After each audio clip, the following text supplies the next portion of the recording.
This adventurous story begins in Japan, showing a man meditating high up in the mountains.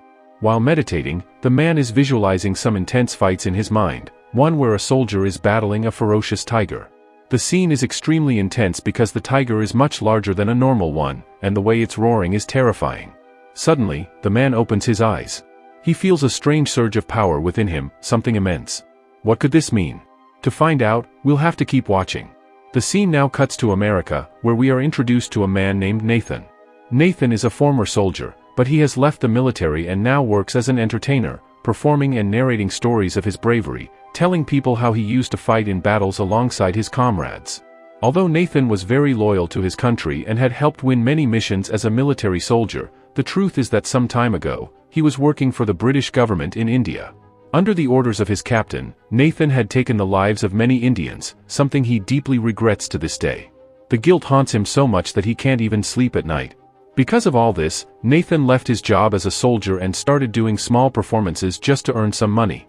But currently, the owner of the show was repeatedly calling him to the stage. Nathan, however, was lying drunk after drinking beer. The owner was furious and came backstage to tell him, "This will be your last show. After this, you're fired, I've had enough." Nathan, slurring and frustrated, finally stumbles onto the stage. He performs the show as if it's his last. He begins recounting all his old war stories, how he and his comrades used to overpower enemies.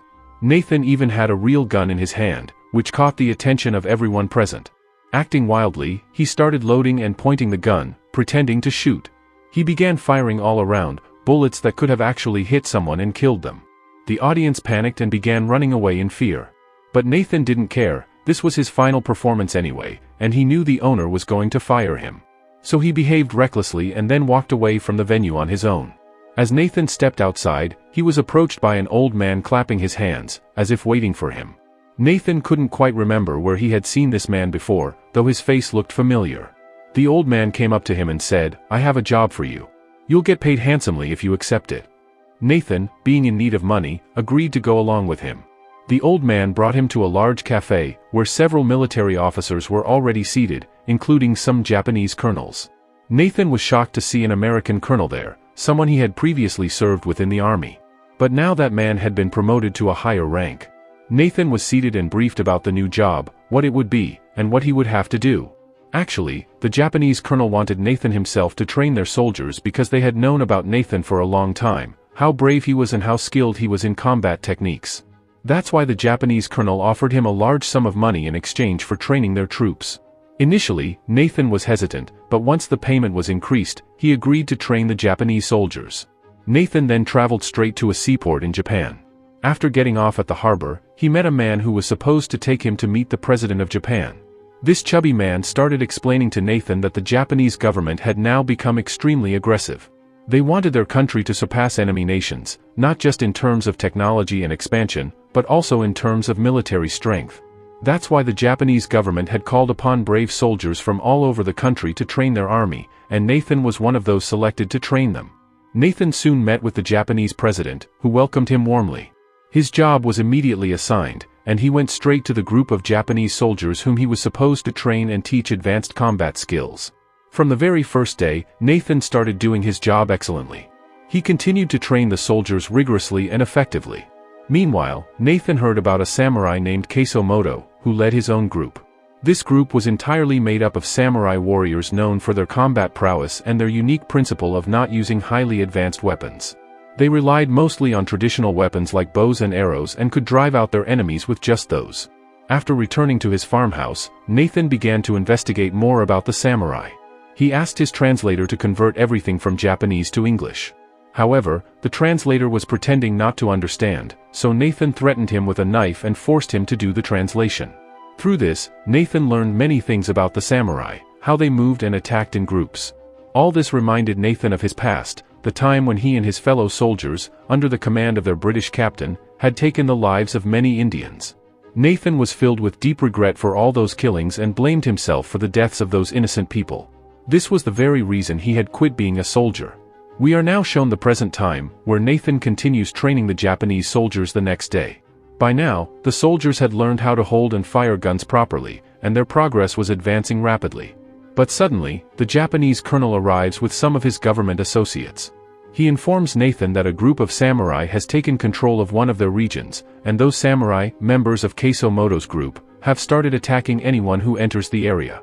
The Japanese colonel now wants to eliminate the samurai from that entire region and bring it under government control so that railway lines can be laid there. The colonel orders Nathan to take all the soldiers and go fight the samurai. However, Nathan objects, saying that the soldiers are not yet ready for a real battle.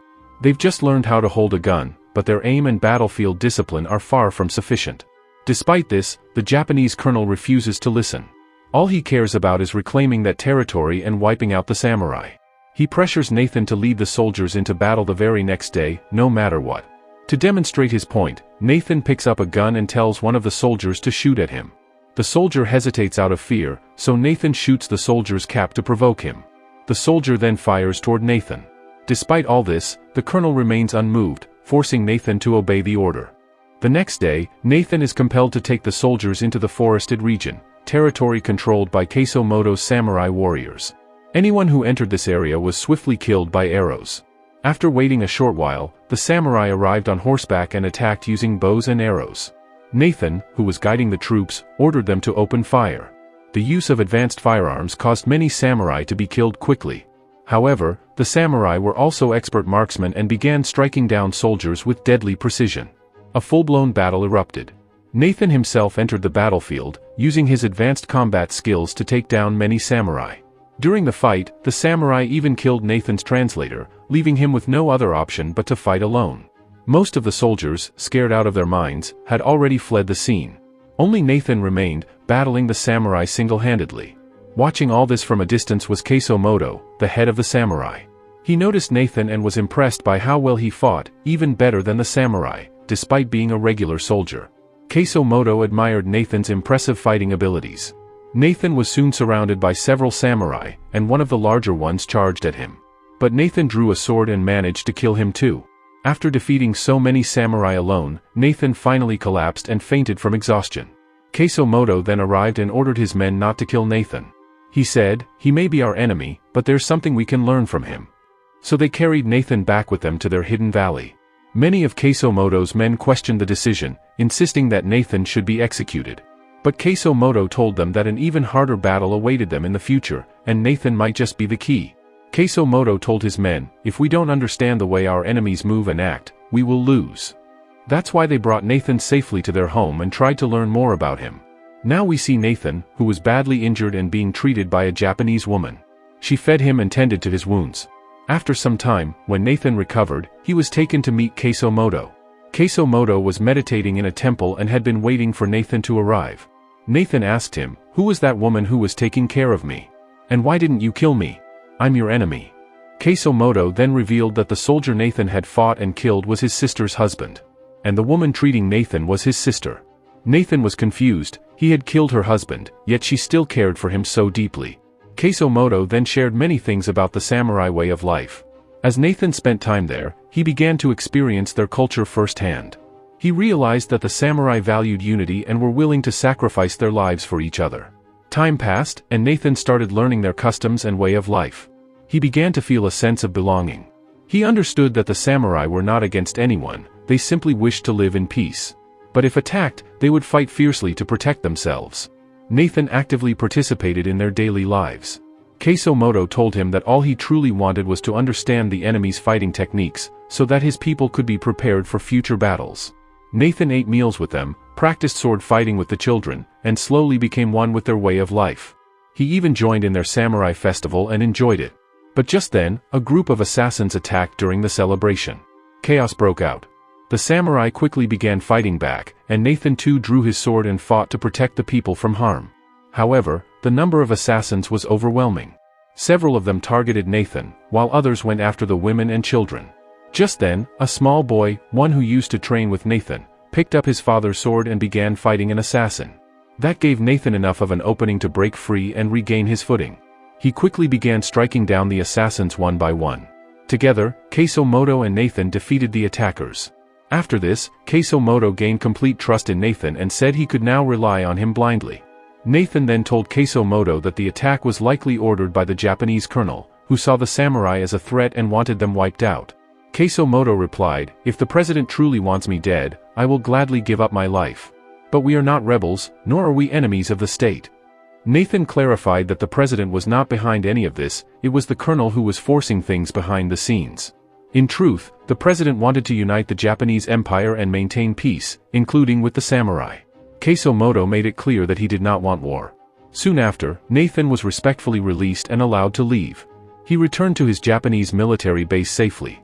Back at base camp, the Japanese colonel summoned Nathan and began asking him many questions. He wanted to know everything. The Japanese colonel was trying to learn everything about the samurai lifestyle and their combat techniques so he could use that knowledge to train his soldiers and eliminate all the samurai. He suspected that Nathan had gone there as a spy and must have discovered something useful. But Nathan understood their intentions and didn't reveal anything. He simply said, "I was held captive there, how would I know anything?" The colonel then gave Nathan another offer. He could lead the entire Japanese army and would be paid double. He would even be given a partnership role. But Nathan knew very well that the Japanese colonel was extremely deceitful. So, he rejected the offer and walked away. Furious, the colonel ordered his men that if Nathan was ever seen with any samurai, he should be killed on the spot. They had begun to suspect that Nathan knew too much but was keeping it hidden. Meanwhile, Keiso was shown meeting with the president. He had realized that the president had never ordered any of these developments or the attacks on the samurai.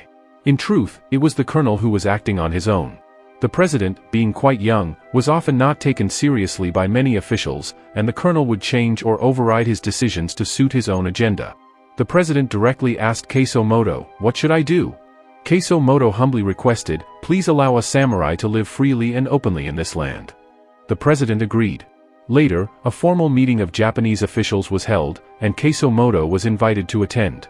The colonel was furious that the president had granted the samurai their freedom. As Keiso entered the meeting, the colonel demanded, "You must all lay down your swords. They are a threat to us."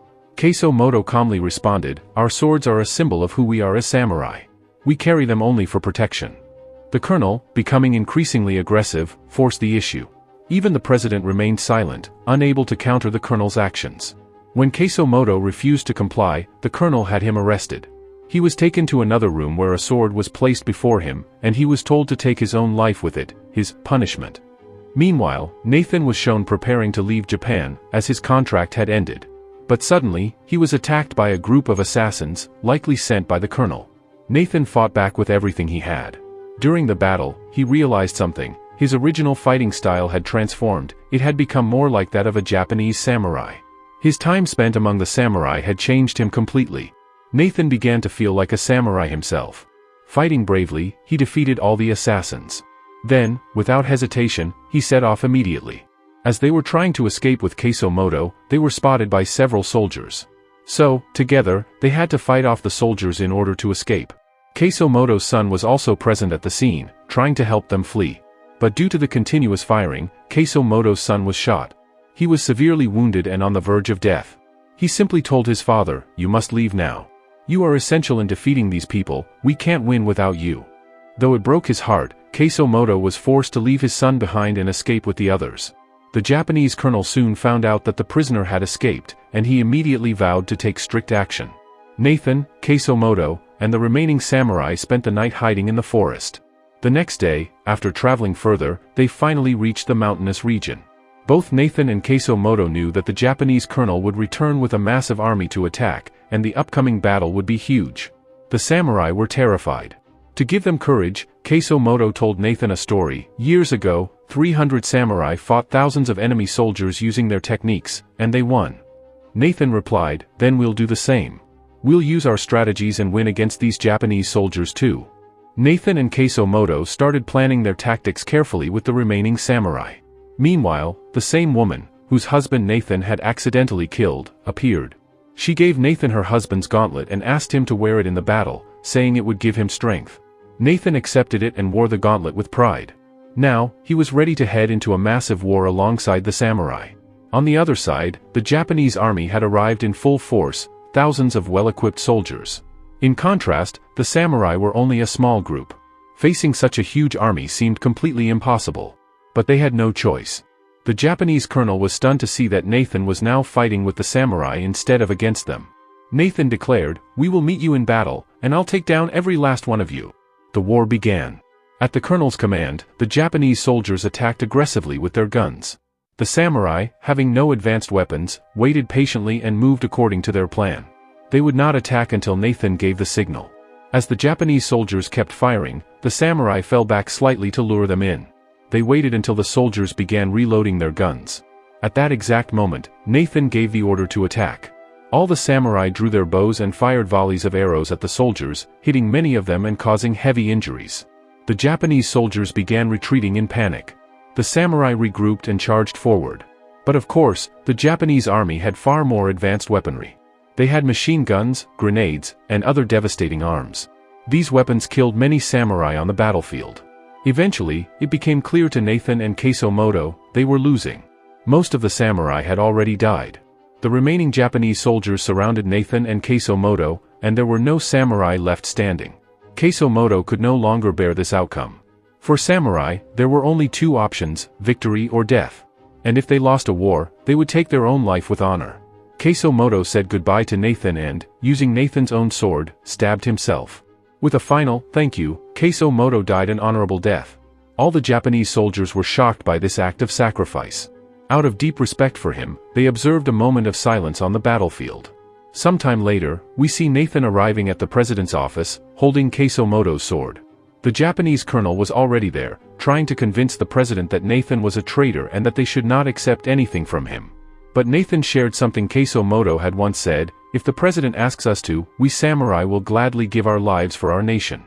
That one sentence was enough to make the president understand how noble and honorable the samurai truly were. They only ever wanted the good of the country.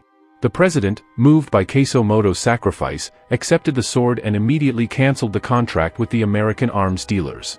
Not only that, he had the corrupt Japanese colonel arrested and imprisoned. After that, the president grew more interested in truly developing Japan. He began introducing many positive advancements for the country's future. As for Nathan, he completed all his remaining contracts and returned to his homeland. And with that, our story comes to an end.